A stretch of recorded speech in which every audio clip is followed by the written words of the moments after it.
하나님 말씀 받겠습니다. 이 복된 시간 하나님께서 우리에게 주시는 말씀은 예레미야서 6장 1절부터 7절까지 말씀입니다. 구약성경 예레미야서 6장 1절부터 7절까지 말씀입니다. 남쪽 길로 가야 한다라는 제목으로 우리 하나님 말씀 받겠습니다. 예레미야서 6장 1절부터 7절까지 말씀 같이 한 절씩 교독하도록 하시겠습니다. 베냐민 자손들아, 예루살렘 가운데로부터 피난하라. 드고아에서 나팔을 불고 벤핫게렘에서 깃발을 들라. 재앙과 큰 파멸이 북방에서 엿보아 오미니라. 아름답고 우아한 시온의 딸을 내가 멸절하리니 목자들이 그 양떼를 몰고 와서 주위에 자기 장막을 치고 각기 그 처소에서 먹이리로다. 너희는 그를 칠 준비를 하라. 일어나라, 우리가 정오에 올라가자. 아하, 아깝다. 날이 기울어 저녁 그늘이 길었구나. 일어나라, 우리가 밤에 올라가서 그 요새들을 헐자 하도다. 만군의 여호와께서 이와 같이 말하노라. 너희는 나무를 베어서 예루살렘을 향하여 목책을 만들라. 이는 벌받을 성이라. 그 중에는 오직 포악한 것뿐이니라. 같이 읽겠습니다.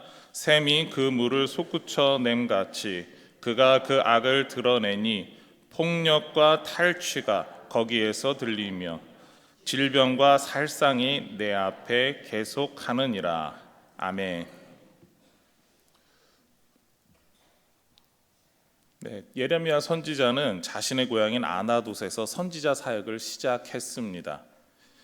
그러나 아이였기에, 청소년기에 있는 우리 어린 사람이었기에 이스라엘 전역에서 선지자로 활동할 수는 없었던 것 같습니다. 어쩌면 고향에서 예레미야 선지자의 이야기를 무시했을 수도 있습니다. 그럼에도 선지자는 어떻게 합니까? 계속해서 하나님께서 주신 그 말씀을 외쳤습니다. 하나님의 심판이 곧 다가온다라는 것이죠. 예레미야 선지자는 자신의 고향에서 이렇게 외쳤습니다. 1절 말씀인데요. 베냐민 자손들아, 예루살렘 가운데로부터 피난하라. 드고아에서 나팔을 불고 벤핫게렘에서 깃발을 들라. 재앙과 큰 파멸이 북방에서 엿보아 오미니라. 예레미야 선지자의 고향 아나돗은 베냐민 지파에 속한 도시이고요, 예루살렘 북쪽에 위치했습니다. 그러나 선지자는 예루살렘으로부터, 조금 더 남쪽에 있는 예루살렘부터 더 도망가야 한다라고 외치고 있는 것이죠. 북방에서 내려오는 군대를 피해서 도망하라라는 것입니다. 그리고 선지자는 예루살렘 남쪽의 드고아 벳핫게렘으로 도망치라라고 이야기를 하죠. 드고아는 예루살렘으로부터 남쪽으로 약 12km 정도 떨어져 있는 도시입니다. 고원의 평야 지대에 위치한 도시죠. 그런데 전쟁이 났을 때 전쟁을 피하기 어려운 지형입니다. 적군들이 도시를 둘러싸기가 더 쉬웠고 오히려 전쟁을 하기에 더 유리한 지형이었습니다. 그런데 전쟁이 났을 때 이곳으로 가라라는 겁니다. 또한 벤핫게렘은 예루살렘 남쪽에 봉화를 올리던 지역이다라고 이야기를 합니다. 드고아 바로 옆에 있었는지 아니면 다른 산지에 있었는지 모르지만 아무튼 남쪽에서 다른 지역으로 봉화를 올려서 위기 상황을 알려주는 역할을 하던 곳이다라고 몇몇 학자들은 이야기하고 있습니다. 침입자라면 여러분 어떻게 하시겠습니까? 봉화가 올라가고 있습니다. 그럼 그 봉화를 찾아서 최대한 빨리 없앨 것입니다. 조금이라도 이 위기 상황이 늦게 전파되길 원하는 마음이기 때문이죠. 그렇습니다. 결국 벤핫게렘도 침입자들이 들어와서 전쟁이 나면 정복해야 될 그런 지역 중에 하나입니다. 그러니까 드고아는 정복당하기 쉬운 곳이었고 벳핫게렘은 반드시 정복해야 되는 그런 모순점을 가지고 있는 지역들입니다. 그런데 어떻게 하라고 합니까? 그곳으로 도망가라라는 것이죠. 이에 반해 예루살렘은 좀 달랐습니다. 예루살렘에 대한 여러 가지 이야기를 할 수 있지만 이스라엘의 수도, 산 위에 위치한 도시, 그리고 요새라는 말로 표현할 수가 있습니다. 하나님을 섬기는 성전도 있었고요, 그리고 여러 가지 종교적으로 중요했습니다. 하나님 믿는 그 놀라운 신앙 앞에 중요한 도시입니다. 그러나 군사적으로 봤을 때 예루살렘은 요새였습니다. 북쪽은 절벽이어서 쉽게 산을 오르지 못하고요. 길도 남쪽의 여리고로부터 올라가는 길 하나밖에 없었습니다. 그러니까 마음 먹고 그곳에서 농성을 하기 시작하면은 오래도록 버틸 수 있는 곳, 방어하고 수비하기에 정말 최적인 도시, 그곳이 바로 예루살렘이었습니다. 그래서 히스기야 왕 때 아수르가 침공했을 때도 버텼습니다. 아수르도 쉽게 정복할 수 없어서 굶겨서라도 문을 열게 하는 작전을 벌이고자 했던 곳입니다. 이 일이 이스라엘 역사 종종 있었습니다. 그만큼 강력한 요새입니다. 그런데 북방에서 온 침입자들이 무엇이라고 말합니까? 4절과 5절입니다. 너희는 그릇 칠 준비를 하라. 일어나라. 우리가 정오에 올라가자. 아하, 아깝다. 날이 기울어 저녁 그늘이 길었구나. 일어나라. 우리가 밤에 올라가서 그 요새들을 헐자 하도다. 강력한 요새 도시였던 예루살렘을 어떻게 하자고 합니까? 밤에 가서 정복하자라고 합니다. 조금 전쟁사나 이런 걸 읽어보신 분들은 알겠지만 고대에서부터 성을 정복하는 공성전은 주로 낮에 행했던 일입니다. 해가 있을 때 할 수 있는 일이었다라는 것이죠. 좁은 공간에서 전쟁이 벌어지면 누가 적인지 누가 아군인지 쉽게 구분하기가 어렵습니다. 그래서 밝은 빛이 있어야 됩니다. 비가 오면 전쟁도 할 수가 없었습니다. 심하게 바람 부는 날에도 전쟁을 할 수가 없었습니다. 그것이 공성전입니다. 그런데 북방의 침입자들이 무엇이라고 이야기합니까? 밤에 우리가 올라가서 저 성을 한번 치면 다 허물어질 거야. 가자라는 이야기를 하고 있는 것이죠. 어떻게 이런 일이 있을 수 있을까요? 우리는 예루살렘이 얼마나 대단한 요새였을까 이것에 대해서 한번 생각해 보아야 합니다. 다윗이 헤브론에서 왕으로 등극한 이후에 모든 이스라엘 지역을 오가기 수월하며 더 안전한 곳을 수도로 삼고자 했습니다. 여부수 사람들이 점령하고 있었던 난공불락의 요새, 바로 예루살렘이 그 대상 도시가 되었습니다. 여부수 사람들은 자신들의 성을 점령하기 위해 쳐들어온 다윗의 군사들을 보고 이렇게 조롱하고 자신들의 요새를 자랑했습니다. 사무엘하 5장 6절인데요. 왕과 그의 부하들이 예루살렘으로 가서 그 땅 주민 여부수 사람을 치려 하매 그 사람들이 다윗에게 이르되 내가 결코 이리로 들어오지 못하리라. 맹인과 다리 저는 자라도 너를 물리치리라. 무엇입니까? 장애가 있는 사람들, 몸이 불편한 사람들이 방비를 해도 너희들과 같은 군대를 우린 막아낼 수 있다라는 겁니다. 이것이 다윗의 군대가 용맹하지 못하다라고 놀리는 말일 수도 있습니다. 혹은 뛰어난 공성 장비가 있어서 너희들이 와도 우리도 방어할 수 있는 무기가 있어서 괜찮다라고 이렇게 해석하는 학자들도 있습니다. 그러나 가장 근본적인 문자 그대로 읽으면 어떻습니까? 장애를 가진 사람도 막아낼 수 있는 성, 어떤 군대가 와도 점령되지 않는 성, 그것이 바로 예루살렘이었다라는 것이죠.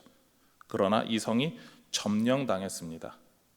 학자들이 주목하고 있는 것은 바로 이 뒤에 나오는 5장 8절 말씀입니다. 성에서 필요로 하는 물을 공급하는 물을 이용해서, 우물을 이용해서 그곳으로 성으로 기습해서 바로 성의 문을 열고 점령했다라는 것이죠. 사무엘하 5장 8절인데요. 그날에 다윗이 이르기를 누구든지 여부수 사람을 치거든 물 깃는 대로 올라가서 다윗의 마음에 미워하는 다리 저는 사람과 맹인을 치라 하였으므로. 다윗은 조롱하는 말을 그대로 맞받아 칩니다. 우물로 침투하여서 점령하라라고 이야기를 하죠. 저들이 자신들이 장애가 있어도 막아낸다고 그랬으니까 우리가 한번 우물로 올라갔을 때 막아낼 수 있는지 한번 보자라는 것입니다. 그만큼 강력한 도시였던 도시가 이제는 점령당하고 다윗의 통치 아래 놓이게 되었습니다. 그 이후에 다윗은 더욱 요새화하였습니다. 더욱더 많은 지역을, 그러니까 우물이 있었던 그 지역까지 성벽을 쌓고 누구라도 쉽게 점령할 수 없게 만들어 버렸던 것이죠. 일반적인 공성전은 지키는 사람의 병력이 3배 이상 있어야 공격하는 측이 그나마 승리할 수 있다라고 이야기를 합니다. 혹은 안전하게 공성전을 치르려고 하면은 10배 이상의 많은 병력을 가지고 이끌고 와서 싸워야 된다라고 이야기를 하죠. 그만큼 성을 점령하는 것이 어려운 일이다라는 겁니다. 좀 전에도 말씀드렸듯이 공성전 자체가 이것이 너무나도 어려운 일이고 누가 적인지 아군인지 구분할 수도 없고 그리고 너무나 쉽게 지치기 때문입니다. 그리고 수비 측에서는 밤에 싸우지도 않습니다. 공격 측도 마찬가지로 밤에 공격하러 가지 않습니다. 서로가 암묵적으로 밤에는 쉬고 내일 다시 하자라는 것이죠. 다시 한번 우리가 그 말씀을 보고자 합니다. 바로 밤에 싸워서 이겼다라는 겁니다. 그 강력한 예루살렘 성, 그 요새 도시가 밤에 공격해서 한번 치면 무너질 것이다 라는 겁니다. 왜 북방에서 온 그 군대들이 이러한 평가를 내렸을까요? 기본적인 전쟁의 상식과 다른 일이 왜 벌어지게 될 것이다 라고 말하고 있을까요? 6절과 7절에서 이렇게 말씀하고 있습니다. 우리 화면을 보고 같이 읽겠습니다. 만군의 여호와께서 이와 같이 말하노라. 이 예루살렘 성은 벌받을 성이라.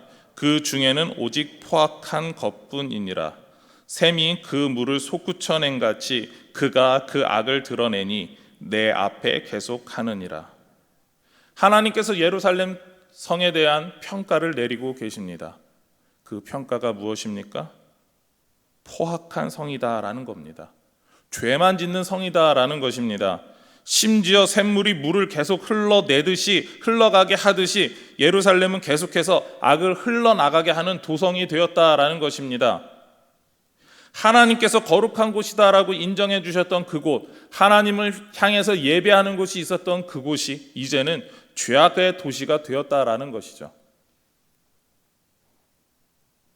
샘물과 같이 악이 솟아나는 벌받을 성이라고 하나님께서는 오늘 말씀을 통해 지칭하고 있습니다. 하나님께서 싫어하시고 미워하시는 죄가 가득한 성이 된 것이죠. 그렇습니다. 오늘 말씀에서 우리에게 들려주는 그 이야기가 이것이죠. 그 강력한 요새 도시조차도 하나님께서 미워하시는 죄가 가득하니까 어떻게 된다는 겁니까? 쉽게 무너진다라는 겁니다. 흔히 단단한 방어 지역을 요새라고 부릅니다. 진시황은 만리장성을 쌓아서 이방 민족들로부터 한족을 보호하고자 했습니다. 이렇게 지키기 위한 요새의 개념으로 만리장성을 쌓고 그것을 기념하려고 했습니다. 20세기 초에 만리장성에 비견될 만한 요새가 하나 세워졌습니다. 1차 세계대전 당시에 참호 전투가 전쟁의 승패를 가를 만큼 중요한 요소가 되었었습니다. 그러니까 사람들이 생각하기에 방어를 잘해야 되는구나, 방어만 잘해도 우리가 이길 수 있겠구나라고 하는 결론을 내리죠. 그래서 2차 세계대전이 발발하자 프랑스는 독일이 침공해 올 것을 걱정하고 염려해서 요새들을 건설하기 시작합니다. 요새가 하나 두 개가 아니라 일종의 요새 지대를 건설하게 됩니다. 그리고 그렇게 요새들이 건설된 지역을 마지노선이라고 부르게 되었습니다. 프랑스가 마지노선이라고 하는 방어 요새 지대를 택하고 그곳에서 방어하기 위해서 틀어막았을 때 독일이 선택한 방법이 있습니다. 바로 그 마지노선으로 직접적으로 쳐들어가는 것이 아니라 이 마지노선을 우회해서 뒤로 들어가서 모든 지휘부들을 다 전멸시켜버리고 항복을 받아낸 것입니다. 이렇게 보호하기 위해서 세워둔 요새지대를, 요새 그 모든 전체를 마지노선을 쓸모없게 만들어버린 것이죠. 프랑스는 강력한 요새지대의 보호 아래에 있으면 우리가 이길 수 있다, 우리가 믿는 것은 이 요새지대 마지노선이다라고 했지만, 그런데 어떻게 됐습니까? 그것이 자기의 역할을 제대로 하지 못했다라는 것입니다. 사람들은 이 마지노선과 같은 자신의 마지막 방어 수단이 있다라고 생각을 합니다. 그것이 어떤 것일까요? 어떤 사람은 자신의 인맥이라고 말합니다. 어떤 사람은 자신의 지혜라고 말합니다. 어떤 사람은 자신의 학식이다라고 말합니다. 어떤 사람은 자신의 자녀이다라고 말하고, 어떤 사람은 자신이 가지고 있는 돈이다라고 말하죠. 여러분은 어떻게 생각하십니까? 하나님께서는 조금 다른 이야기를 하십니다. 우리 성도들이 이렇게 고백하기를 원하시는데요. 시편 18편 2절입니다. 여호와는 나의 반석이시요 나의 요새시요 나를 건지시는 이시요 나의 하나님이시요 내가 그 안에 피할 나의 바위시요 나의 방패시요 나의 구원의 뿌리시요 나의 산성이시로다. 그렇습니다. 하나님께서는 세상의 것과 세상의 방법이 아니라, 그런 것들을 의지하는 것이 아니라 누구를 의지하라고 말씀하고 계십니까? 하나님을 의지하라. 하나님이 지켜주신다. 요새와 같이 반석과 같이 우리가 피할 그곳이 되어서 우리를 지켜주신다라고 이야기하고 있는 것입니다. 세상의 것과 세상의 방법이 결코 아니다라는 것이죠. 그렇습니다. 우리 성도에게 있어서 절대적인 방어의 방법이며 의지할 분이 있는데 바로 하나님이십니다. 그렇게 오늘 말씀을 통해서 우리는 이렇게 생각해야 합니다. 우리를 지키는 것이, 그러니까 조금 더 나아가서 우리를 끝까지 지켜주시는 분이 누구신가라는 것이죠. 세상 사람들처럼 가진 무엇이 아닙니다. 우리는 우리를 지키시는 하나님에 의해서 보호받는 사람들입니다. 그렇게 우리는 하나님만 섬기고 하나님만 의지해야 합니다. 그런데 오늘 말씀 가운데 나타났던 사람들의 모습은 어떨까요? 아니, 우리가 예레미야서를 보면서 1장서부터 5절까지 보았던 내용까지 종합해 본다면 어떨까요? 남유다의 사람들은 무엇을 의지했을까요? 이들은 하나님만 섬기지 않았습니다. 하나님만 의지하지 않았습니다. 세상의 것들을 의지했습니다. 세상의 방법들도 의지했습니다. 그러니까 하나님도 의지하고 우상도 의지했다라는 겁니다. 이 두 가지를 다 섬기는 것이 우리에게 좋은 방법이다.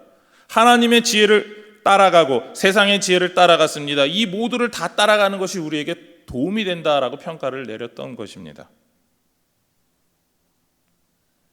이것은 오랫동안 진행되었던 그들의 심각한 문제였습니다. 심지어 이들을 위해서 요시아가 종교개혁을 단행했음에도 사람들이 변하지도 않고 바뀌지도 않았다라는 것입니다. 예레미야는 BC 627년경에 선지자로 부름받았습니다. 이때 소년이었던 그 예레미야가 부름받았던 것이죠. 그런데 요시야 왕은 BC 640년부터 대략 605년까지 왕이 되었던 사람입니다. 그러니까 선지자로 부름받아서 지금 열심히 하나님의 말씀을 전하고 있는 예레미야와 같이 살고 있는 겁니다. 예레미야 선지자는 그 모든 요시야 왕의 종교개혁을 보면서 하나님의 말씀대로 행하기만 하면 되는데, 하나님 말씀대로 믿고 의지하고 나아가면 되는데 사람들이 어떻다라고 말하고 있는 겁니까? 하나님 말씀대로 따라가지 않았다라는 겁니다. 한참 진행되던 그 종교개혁의 말미에 예레미야 선지자는 이렇게 고발하는 것이죠. 예레미야서 3장 6절서부터 8절입니다. 요시야 왕 때에 여호와께서 또 내게 이르시되 너는 배역한 이스라엘이 행한 바를 보았느냐? 그가 모든 높은 산에 오르며 모든 푸른 나무 아래로 가서 거기서 행음하였도다. 그가 이 모든 일들을 행한 후에 내가 말하기를 그가 내게로 돌아오리라 하였으나 아직도 내게로 돌아오지 아니하였고 그의 반역한 자매 유다는 그것을 보았느니라. 내게 배역한 이스라엘이 간음을 행하였으므로 내가 그를 내쫓고 그에게 이혼서까지 주었으되 그의 반역한 자매 유다가 두려워하지 아니하고 자기도 가서 행음함을 내가 보았노라. 하나님께서 우상만 섬기던 북이스라엘 왕국이 아수르 제국에 의해서 망하게 하셨습니다.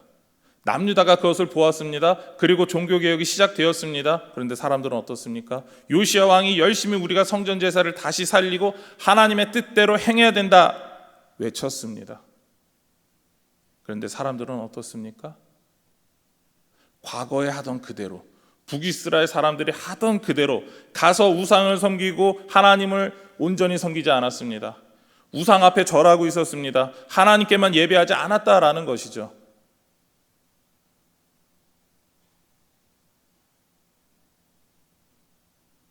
요시야 왕이 그렇게 열심히 종교개혁을 하자라고 하는데 사람들은 어땠습니까?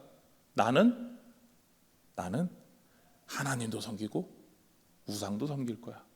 나는 하나님의 지혜도 따라가고 우상의 지혜도 따라갈 거야. 정말 이 우상을 섬기는 문제가 요시야 왕 이전에 있었던 일이나 혹은 요시야 왕이 죽은 이후에 일어났던 일이라고 한다면 우리는 이것을 받아들일 수 있습니다. 아, 왕이 이런 상황에서 종교개혁을 했구나. 아, 왕이 죽으니까 종교개혁이 이렇게 실패됐구나. 근데 지금 종교개혁이 진행되고 있는데 사람들이 따라가지 않는다라는 것이죠.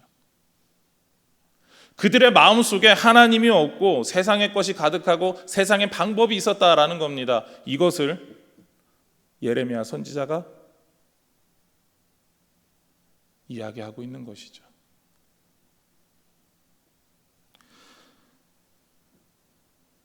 그리고 이것이 예루살렘 안에 있는 악이 계속해서 샘솟고 있는 샘물인 것입니다. 샘물처럼 계속해서 하나님께서 미워하시고 싫어하시는 악한 일만 하는 겁니다. 우상을 섬기고 우상의 지혜를 따라가는 것이죠. 그런데 여기서 우리가 한 번 더 생각해 보시기 바랍니다. 악한 일만 행하고 악한 일만 계획하는 것, 그것이 남유다 사람들만의 일일까요? 아닙니다. 하나님께서는 이 말씀을 통해서 현재를 살아가는 우리도 이런 악한 것이 샘솟는 샘물을 가지고 있을 수 있다라고 이야기하고 계시는 겁니다. 하나님께서는 하나님의 뜻대로, 하나님의 방법대로 살라고 하셨습니다. 그리고 우리의 삶을 바꿔가라라고 이야기하시죠. 하나님의 말씀에 의지하여서 하나님의 말씀으로 우리 개인의 모습들을, 그러니까 우리 개인 자신과 삶 자체를 바꿔가야 합니다. 우리의 힘과 능력이 부족하기에 하나님의 말씀에 순종하기 위해 우리는 성령의 능력을 구해야 합니다. 하나님께서 우리에게 주신다고 허락하신 모든 방법으로 우리는 우리의 삶을 바꿔가야 합니다. 온전히 말씀대로 살기 위해서 말씀만을 의지하는 삶을 살아가야 되는 것이죠. 그것이 하나님의 뜻과 방법과 지혜를 의지하는 것입니다. 우리 가운데 어쩌면 지금도 솟아나고 있을, 정말 샘물처럼 솟아나고 있는 그 악한 것들을 우리는 멀리하고 배격하고 하나님 뜻대로 살아가야 합니다. 하나님께서는 선지자들을 통해서 죄악된 도시, 죄악으로 인하여서 더 이상 하나님께서 지켜주시지 않는 도시, 그러기 때문에 이제 요새로서 기능할 수 없는 그 예루살렘에 대해서 이야기하고 계십니다. 어떻게 이야기하고 계십니까? 그 예루살렘에서 이제는 너희가 떠나야 한다. 저 북방에서부터 오는 그 악독한 군대들을 피해서 남쪽으로 가야 한다라고 이야기하고 계시는 것입니다. 그리고 하나님께서 북방에서 내려온 이 큰 재앙과 큰 파멸을 피해서 도망가라고 한 곳이 어디입니까? 그곳이 바로 드고아이고 그곳이 바로 벳하케람입니다. 하나님께서는 악이 샘솟는 샘물을 용납하는 예루살렘에서 떠나라고 하시면서 강조하시는 것이 있습니다. 그것은 선으로 표현되는 하나님의 지혜와 악으로 표현되는 그 모든 악한 일을 동시에 취하지 말라라는 것이죠. 우리가 앞서 본 것처럼 이 두 마음을 품고 살아가는 것, 그것이 바로 마음이 흔들린다라고 예레미야 선지자는 먼저 선포하였습니다. 그러니까 하나님 앞에 온전히 하나님 뜻대로 행하기 위해서, 하나님 중심으로 살기 위해서 죄악된 곳에서 떠나서, 죄악된 도시에서 떠나서 하나님만 섬길 수 있는 곳으로 가라라는 것이죠. 하나님의 지혜를 갖고 하나님의 방법대로 살아가기 위해서 노력하는 그곳으로 가라라는 겁니다. 사람들이 보기에 요새도 아니고 공격당하기 쉽고 점령당하기 쉬운 그곳이지만, 그러나 그곳에는 누가 계시다는 겁니까? 하나님께서 함께 계신다라는 것입니다. 그래서 하나님께서 그들에게 비록 목책이지만 그것을 세우고 막았을 때 하나님께서 지켜보호하시고 넘어가지 못하게 해주시겠다라는 겁니다. 그래서 하나님께서는 예루살렘에서 떠나 드고아라 가라 이렇게 말씀하시죠. 그렇게 드고아라 가라고 하는 것은 하나님의 지혜를 듣는 곳으로 피하라라는 것입니다.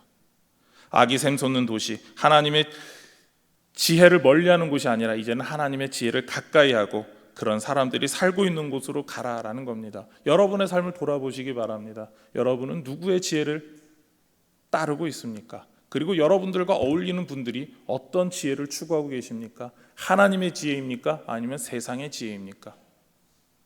주님께서 원하시는 건 무엇입니까? 우리가 하나님의 지혜를 듣는 곳으로 가야 한다라는 겁니다.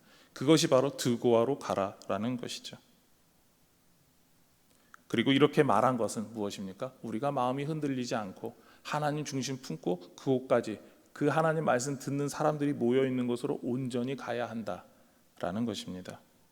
또한 하나님께서는 벳하게렘으로 가라고 합니다. 이곳은 위기의 상황에 남유다 지역을 위하여서, 다른 지역들을 위하여서 봉화를 밝히는 곳이죠.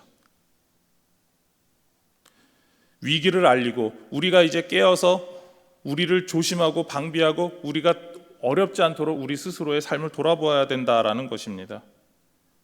그리고 동시에 군사를 모아서 이제는 우리가 대항해야 한다라고 하는 것이죠. 위기 상황에 위기에서 벗어나기 위해서 힘을 다하고 노력하자라고 하는 그 상징적인 곳이 바로 베캇 게렘입니다. 하나님의 말씀대로 살기 위해서 대항하라는 것은 무엇입니까? 하나님의 말씀대로 살기 위해서 우리의 삶을 바꾸는 것을 말합니다. 하나님의 말씀에 비추어서 하나님 말씀대로 행하지 못하는 우리의 삶을 바꿔가는 것을 뜻합니다. 하나님의 말씀대로 살겠다라고 마음에 깊이 결정했다면 마음으로부터 겉으로 드러나는 삶의 모습까지 하나님의 말씀대로 살아야 됩니다. 봉화가 다른 사람들의 눈에 보이고 먼저 행하듯이 다른 사람들의 눈에 보여서 겉으로 행하라는 것이죠. 그렇습니다. 베탁 게렘으로 가라라고 하는 것은 다른 사람들에게 나는 하나님의 뜻대로 사는 사람이다라고 표현하고 드러내는 성도가 되라라는 것입니다. 그래서 사람들이 하나님의 뜻대로 어떻게 살아가야 하는가 이것을 보여주는 사람이다라는 것이죠. 이렇게 본다면 하나님께서 선지자를 통하여 남쪽 길로 가라라고 이야기하셨던 것, 그리고 남쪽 길로 가야 한다라고 강력하게 주장하셨던 이유가 무엇이겠습니까? 남쪽 길로 가서 드고와 베탁 게람까지 이르라고 하셨던 그 이유가 무엇이겠습니까? 마음이 흔들리지 않고 하나님의 뜻대로 행하는 그러한 성도가 되어야 한다라는 것을 우리에게 말씀하고 계시는 것입니다. 그렇습니다. 우리는 우리의 마음과 삶에서 하나님의 뜻대로 행하기 위해서 남쪽 길로 가야 합니다. 그래서 우리의 중심이 흔들리지 않고 그리고 우리의 마음의 할례를 받아서 삶에서 하나님 뜻대로 살아가야 합니다. 이것이 하나님께서 오늘 선지자를 통해서 남유다 백성들에게 주셨던 말씀이고 그리고 또한 우리에게도 동일하게 하나님의 뜻대로 그 마음속에서부터 살아가야 합니다라고 주시는 그 말씀인 것입니다. 말씀을 정리하고자 합니다.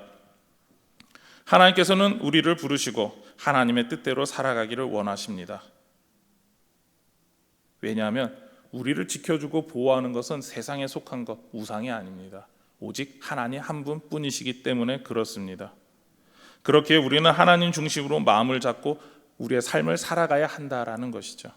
하나님께서 베풀어 주신 모든 은혜를 구하고 하나님의 뜻대로 살기 위해서 날마다 노력해야 합니다. 다시 한 번 더 묻습니다. 여러분은 세상에서 무엇을 의지하고 계십니까?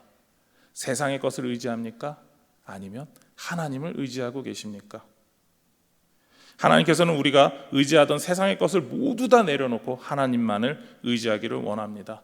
남쪽 길로 가야 한다라고 말씀하시는 그 하나님 뜻대로 남쪽으로 내려가서 하나님의 뜻대로 행하고자 모여있는 사람들, 그리고 또한 세상 가운데 나는 하나님 뜻대로 행하는 사람입니다를 드러내며 하나님 뜻대로 행하기를 원하신다라는 것이죠. 이렇게 하나님의 뜻을 구하고 거룩한 삶을 살아가는 우리 모든 복된 동국의 성도님들이 되시기를 소망하며 축원합니다. 기도하시겠습니다. 하나님 감사합니다. 우리 가운데 능력을 허락하여 주시고 능력을 더하여 주시고 하나님 뜻을 구하게 하여 주시옵소서. 우리는 부족합니다. 우리 마음으로부터 하나님 뜻대로 행하지 못할 때가 너무나 많고 마음으로부터 하나님의 지혜를 구하지 않을 때가 많습니다. 그리고 심지어 세상의 것을 의지하고 세상의 여러 가지 방법들이 우리를 지켜주고 보호할 것이다 라고 말합니다. 그러나 그렇지 않습니다. 우리를 진정으로 지켜주시고 보호하시는 분, 우리와 함께 할 수 있고 영원히 우리를 떠나지 않는 분은 오직 하나님 한 분뿐임을 고백합니다. 그 하나님을 믿고 의지하며 나아가는 우리 모든 동부교회 성도들이 되게 하여 주시고 그런 삶을 평생 살아갈 수 있도록 우리 마음의 중심을 잡아주시고 마음의 할례를 받아 하나님의 뜻대로 행할 수 있게 하여 주시옵소서. 이 모든 것 예수님의 이름으로 기도드립니다. 아멘.